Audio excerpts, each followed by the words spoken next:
કરશનભાઈ કોણ બનેગા કરોડપતિ એમાં વિજેતા થયા અને કરશનભાઈ શું કામ કરતા હતા? રામલીલા ભજવવાનું કામ કરતા હતા.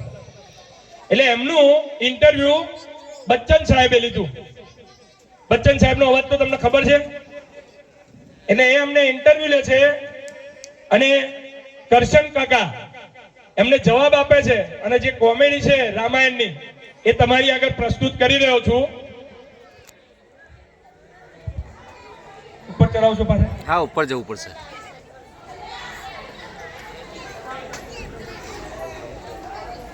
बच्चन करशन काका ने प्रश्न पूछे थे, आपने अपने गांव में रामायण का कैसे रिहर्सल किया? करशन काका क्या छे अब जोवन का गामड़ा वाला जो तो कई कई बजट होय नहीं क्या गामड़ा वाला जो कोई ना घर टीवी नहीं क्या एक जन गभुभाई सरपंच जेवा कोक हता एमना घर टीवी क्या के कई एमना घर अमे लाग लगाट एक महीनो बधाय एपिसोड जोया અને રામલીલાની તૈયારી કરી કે હવે ગામમાં કોઈ કે સીતા બનવા તૈયાર નહીં કે તો પરન કે એક કે મુખી હતા એમની છોકરીને કે સીતા બનાવવા માટે તૈયાર કરી કે અને ગામમાં હનુમાન એક રાતે બીક નીકળ્યો હોય ને તો આપણને બીક લાગે એવો હોય કે છે એને કે પડછંદ જેવો હતો કે છે એને કે હનુમાન બનાવ્યો કે અને કે એક ભાઈનો રાવણ બનાવ્યો કે આવી રીતે કે લાગ લગાટ કે એક બે મહિના અમે કે રિહર્સલ કર્યું કે છે ગામડામાં તો કોઈ ટીવી બીવી હોય નહીં કે અને આખરે કે જે દારો ભજવાનો દારો હતો ને દારો આવી ગયો કે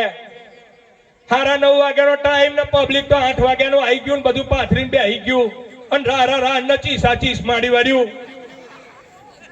પડદા પાછળથી અવાજ આવ્યો શાંતિ રાખો પ્રોગ્રામ થશે ને તક ઢાબર કો થશે ને તક ઢાબર કો પ્રોગ્રામ થશે ને તક ઢાબર કો પ્રોગ્રામ થશે ને તક ઢાબર કો ગામડા વાળા ચૂપ થઈ ગયા કે અમે કે આપણા ગામમાં કે આવું રામલીલા રામાયણ આપણે જોવા મળી નહીં કે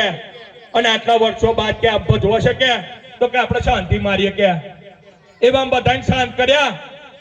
અને પડદા પાછળથી રામની એન્ટ્રી થઈ. રામ જુઓ તો આમ પર્સનાલિટી વાળા માથે પેલી વ્હીલ સિગરેટ નો મુંગટ બનાવેલો અને ખભે ને બભે પેલું તીર કપઠા ને બધું લગાયેલું કે પણ રામ બોલે નહીં તો સુધી રામ જો માઇક હાથમાં પકડે તો બલરામ કે છે તો રામે તો હવાના પોરમાં કે મારા લક્ષ્મણિયાને કે ઝઘડો થઈ ગયો કે એટલે કે ડાબો ટાંટિયો આમનો ફેરવું ને તો સમજો રામ બોલ્યો અને જમણો ટાંટિયો આમનો ફેરવું ને તો સમજો લક્ષ્મણિયો બોલ્યો કે એટલે કે લક્ષ્મણિયો રિહાઈ જતો રહ્યો છે કે યાની કે આપણે ડબલ રોલ કિયા था. અરે ડબલ રોલ એટલે ઉપરથી સિંગલ ને નીચેથી ડબલ રોલ કરેલો કે આ બધી વાત ચાલતી હતી. આખરે કે છે પાછળથી એક અવાજ આવ્યો અને ધડામ દઈને કે છે હનુમાન કે છે આગળનો એન્ટ્રી માં પડ્યો અને પડ્યો ઊંચું પૂછડું કરીને બોલવા લાગ્યો રામચંદ્ર કી જય કે રામ ને ચડ્યો ગુસ્સો હું સીતાજુ વગેરે જાય નહીં કે વચ્ચે ભંગ પડવા આવી ગયું કે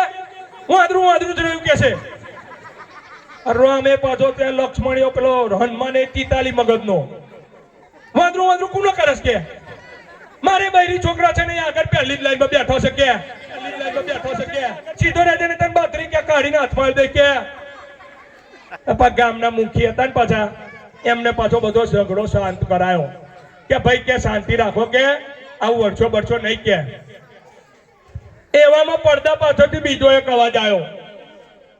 માતા રામાયણમાં કોમ નહીં કરવું કે આમ જોયું ને તો રાવણ